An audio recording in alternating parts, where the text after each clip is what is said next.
आज हम आपको महाभारत के एक सार्थक प्रसंग की अंतर्मन की छूने वाली एक कथा सुनाते हैं। महाभारत युद्ध समाप्त हो चुका था। युद्ध भूमि में यंत्र तंत्र, योद्धाओं के फटे वस्त्र, मुकुट, टूटे हुए रथ, चक्के आदि बिखरे हुए थे। वायुमंडल में पसरी घोर उदासी, गिद्ध, कुत्ते, सियास उदासी में डरावनी आवाजों के बीच निर्जन होकर उस भूमि पर दापर का सबसे महान योद्धा देवव्रत भीष्म पितामह यथायथ पर पड़ा हुआ उदाहरणीय होने की प्रतीक्षा कर रहा था अकेला।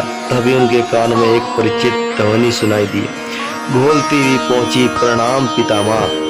नमस्कार।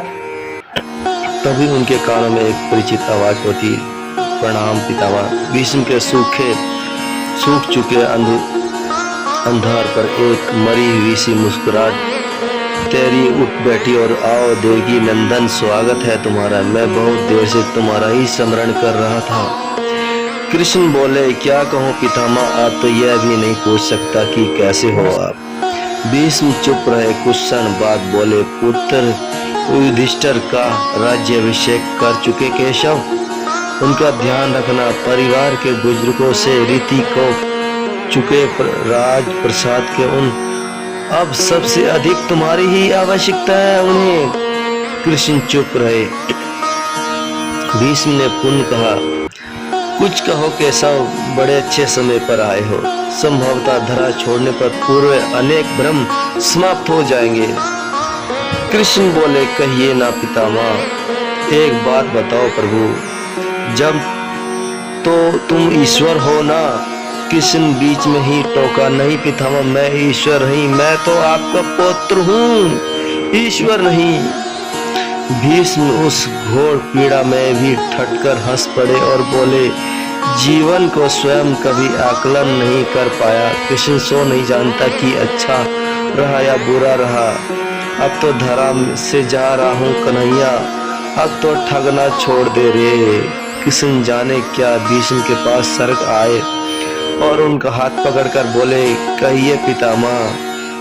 भीष्म बोले, एक बात बताओ कन्हैया, इस युद्ध में जो हुआ क्या ठीक हुआ था? किसकी ओर से पितामह? पांडवों की ओर से क्या? कौरव तो कृत्यों की चर्चा में था, अब अर्थ ही नहीं कन्हैया। क्या क्या पांडवों की ओर से क्या हुआ था वह सही था। आचार्य द्रोण का वध, दुर्योधन की जांघ के नीचे प्रहार और दुशासन के साथ छल हुआ, जयद्रथ के साथ निहत्थे कर्ण का वध, सब ठीक था क्या? ये सब उचित था क्या? इसका उत्तर मैं कैसे देख सकता हूँ पितामह? इसका उत्तर तो उन्हें देना चाहिए जिन्होंने किया। उत्तर दे दुर्योधन, दुशासन का वध करने वाले भीम, उत्तर दे कर्ण, जयद्रथ का वध करने वाले अर्जुन। मैं तो इस युद्ध में कहीं था ही नहीं पितामह। अभी भी छलना नहीं छोड़ोगे कृष्ण? अरे विश्व भले ही कह रहा है कि महाभारत को अर्जुन और भीम ने जीता है, पर मैं जानता हूँ कन्हैया, यह तुम्हारा और केवल तुम्हारी विजय है। मैं तो उत्तर तुम्ही से पूछूंगा कृष्ण। तो सुनिए पितामह, कुछ बुरा नहीं हुआ, कुछ अनैतिक नहीं हुआ, वही हुआ जो होना चाहिए था। यह तुम कह रहे हो केशव? मर्यादा पुरुषोत्तम राम का अवतार कह रहा है श्री कृष्ण। यह छल किसी?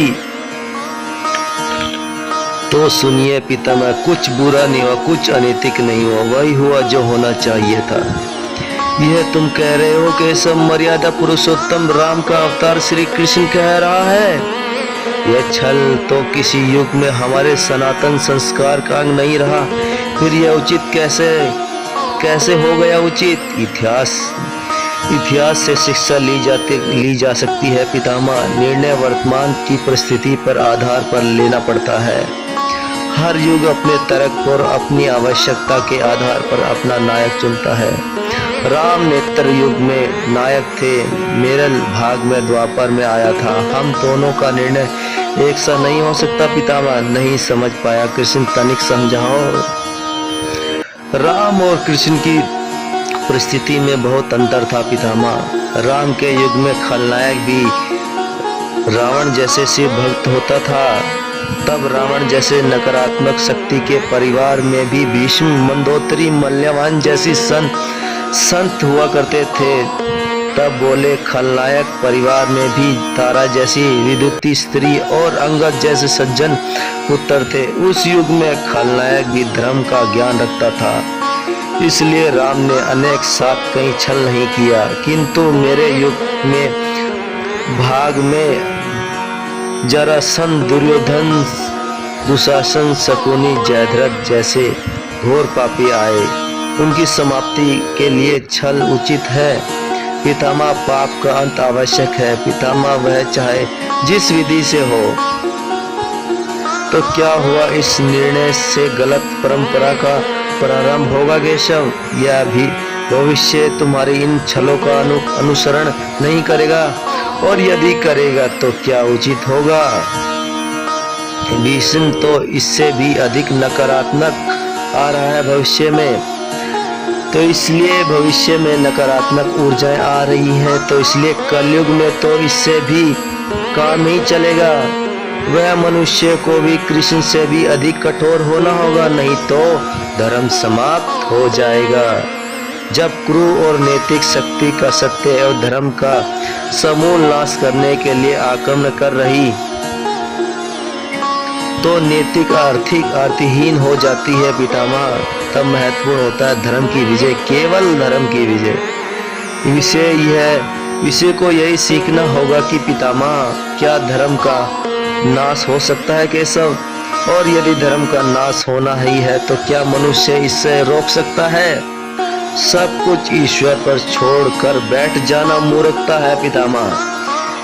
ईश्वर सब कुछ नहीं करता, केवल मार्गदर्शन करता है। ईश्वर सब कुछ स्वयं नहीं करना पड़ता। आप मुझे भी ईश्वर कहते हैं ना तो बताइए ना पितामह, मैंने स्वयं इस युद्ध में कुछ किया क्या? सब कुछ पांडवों को ही करना पड़ा ना। यह प्रकृति का संविधान है। युद्ध के प्रथम दिन यही तो कहा था मैंने अर्जुन से, यह परम सत्य है। भीष्म ये संतुष्ट लग रहे थे, उनकी आंखें धीरे धीरे बंद होने लगी थी। उन्होंने कहा, चलो कृष्ण, ये इस धरा से अंतिम रात्रि है, कल संभवतः चले जाना है। आपने मुझे इस भक्त को, अपने भक्त पर कृपा कृष्ण बनाए रखना है प्रभु। कृष्ण के मन में कुछ न कहा और भीष्म को प्रणाम करके लौटे और युद्ध भूमि से उस डरावने अंधकार से भविष्य जीवन का सबसे बड़ा सूत्र मिल चुका था। इसलिए हम कहते हैं कि भगवान सिर्फ मार्गदर्शन करते हैं। और ये मेरी कहानी खासकर उनके लिए है जो यंग बच्चे हैं। और मैं उन्हें कहना चाहूँगा कि आप अपना कार्य कीजिए, अपना कर्म कीजिए, भगवान आपको मार्गदर्शन करेंगे। तो अब भगवान ने श्री कृष्ण भागवत में कहा है कि आप केवल आप मार्गदर्शन कीजिए, मैं मार्गदर्शन करूँगा। आप चलिए रास्ते पे, आप पहली सीढ़ी चलिए तो बाकी मैं चढ़ाऊँगा। आप चलिए रास्ते पे, रास्ता मैं दिखाऊँगा। तो इसलिए आप जो भी काम कीजिए अपने बल पर कीजिए, माँ बाप को ज़्यादा परेशान ना कीजिए और उन्हें ज़्यादा कष्ट में ना डालिए। तो इसीलिए विराम देते हैं कहानी को। तो इसलिए राधे राधे, जय श्री राधे।